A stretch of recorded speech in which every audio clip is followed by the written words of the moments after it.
Hi, I'm Craig. Welcome to my garage and my review of my new Roll Road Emma 3.0. Okay, so let's start up top here. One of the slickest little features is the NFC key that they give you with the Emma 3.0. So you don't have to actually put a passcode in. You can if you want to, and you can reset the passcode from the factory default. But the NFC key definitely makes it easy. There's a swipe in front of the display, brings it up, and easy peasy.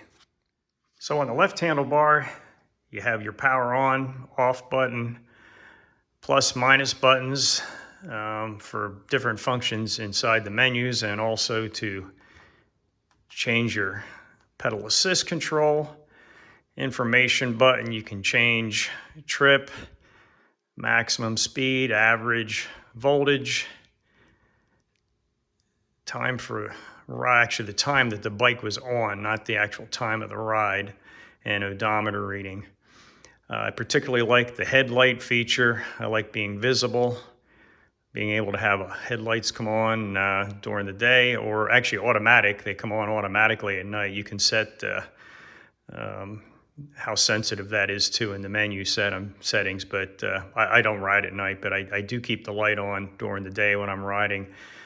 In addition to using the turn signals, which is a really nice feature. That was one of the pluses when I was shopping for a bike. And you also have a high beam, low beam setting for your headlights. Again, I don't ride at night much, but definitely would create a little bit better visibility for you as you're going down the road. Okay, now one thing I did replace that was OEM was the stem itself. The stem stuck out a little bit further from the factory, and I got one on Amazon made by Wake that kind of brings the handlebars back a little bit closer to me and actually a little bit lower. I have long arms, so that worked out pretty well for me. Handlebar and mirrors. The bike did not come with them, but I added them from Roll Road, and they are really exceptional quality. They're an aluminum alloy. They bolt right in. You just take the end caps off of your hand grips on either side. They bolt right in the ends, and they fit very firmly. The mirrors themselves are a little bit stiff out of the box. However, once you do, you got to work them back and forth to get them to move a little bit. But once you do get them into place, they stay where you have them. I've ridden a little over 100 miles on the bike so far, and they just don't move a bit. So once you get them set, they will stay there. They are a little bit stiff from the factory. All right, let's take a look at the seat and the luggage rack. The standard 18-inch seat that comes with it really has a lot of support. I have back issues, so it's difficult for me to get comfortable on any bike. But a saddle seat just doesn't work for me as well as the motorcycle moped style seat works a little bit better for me. I can move back and forth, move around, and this one has plenty of padding. So overall, it's a very good seat. You have a small luggage rack on the back here. I bought a little luggage bag off Amazon. Pretty inexpensive, and it carries all the extras that I need. So that works out pretty well. I may go to the 24-inch saddle.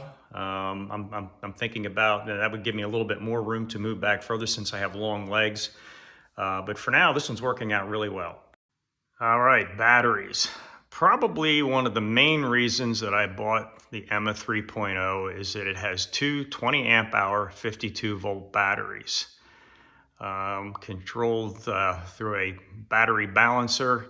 You can either run one single battery at a time, or if you want to run them both at a time like I do, it provides plenty of power. My longest ride so far, and I traverse some pretty steep hills. I like to pedal a little bit, mainly where the pedaling's easy on the more level areas that I come across, but a lot of it is very hilly terrain, and I use the throttle to get me up them. I don't do a ton of pedaling on the steeper grade hills, but with a 30+ mile ride, I came back and I think the battery voltage was probably still reading like 54 volts, somewhere in the 80 percentile range. They claim 100 to 150 miles range on the bike. I would never get that kind of range around here on the terrain I travel, but it's pretty decent, I have to say. You'll want to buy a second charger though. The bike comes with one charger. You want to get a second battery charger so you can plug them both in at the same time. That recent 30 plus mile ride I took, I think it only took about 3 hours to get both batteries charged. That's using two chargers, one charger for each battery. But that was definitely one of the main selling points that I chose the Emma for. Okay, up front, you can see the headlight. We can switch from high beam to low beam here, so you can see that. Kind of creates a neat little colored effect there when you turn the high beams on. Then here's the horn. Right turn signal, left turn signal. Creates a lot of visibility. And we'll just turn the headlight off. Suspension. The suspension on the Emma is really good. Hydraulic suspension is adjustable with preload up front. And then in the rear, you have nitrogen-filled air shocks with a adjustable spring pre-tension on. I keep mine pretty light. I don't have a lot of pressure in the shocks, and the spring is turned all the way down to the lowest setting because I like a cushy ride. And it does give you a really nice motorcycle type ride. I've owned a lot of motorcycles, and this is somewhere between a bike with good suspension and a motorcycle. It's got a little bit of weight to it, so it rides a little bit more motorcycle-like. Okay, rear derailleur. Now the Emma comes as a single speed bike. It almost looks like it could be converted to multi-speed if you were to add gears for the rear, because it has cable stays built into the frame at the bottom there. So it looks like you could possibly modify that and add gears, but I'll tell you, you really don't need it. Emma provides plenty of power if you like to pedal along like I do. It's a little bit of a workout, but you don't really have to kill yourself.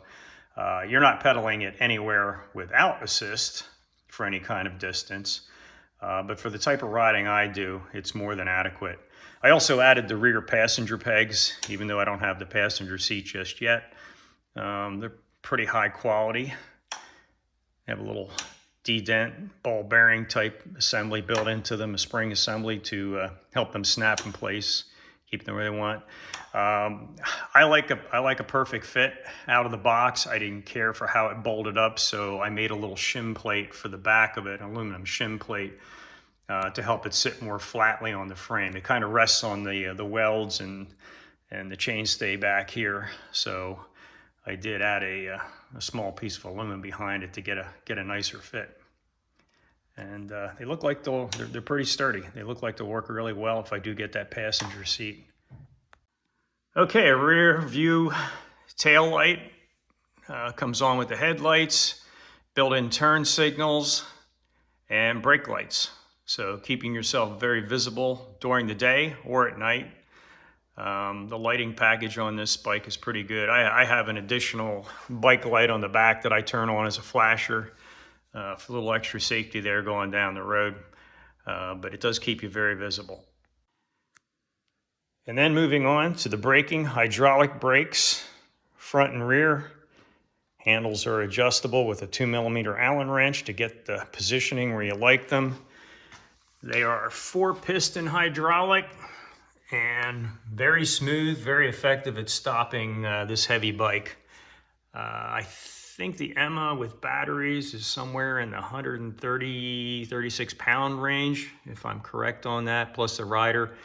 And I have no problem stopping quickly and smoothly even on downgrades in the areas that I ride, which are very hilly. The fenders on the Emma are a plastic material. They fit nicely, keep the dirt off your bike, and they are very quiet. I don't get any rattling going down the road, and they seem very effective. I really like the Scout CST moped style tires as opposed to a lot of bikes putting the knobbies on. I think they give you a nice quiet ride, and that's been my experience so far on the Emma. So far, my experience after a little over 100 miles of riding has been very positive. I feel like I made a very informed purchase. I reviewed a lot of videos before purchasing the Emma 3.0, and it's really the only bike, e-moped style bike that checked all the boxes for me. The battery distance or battery life, the distance it could travel, ability to pull hills, has plenty of power with a 1500 watt motor. And the suspension, the comfort of the ride.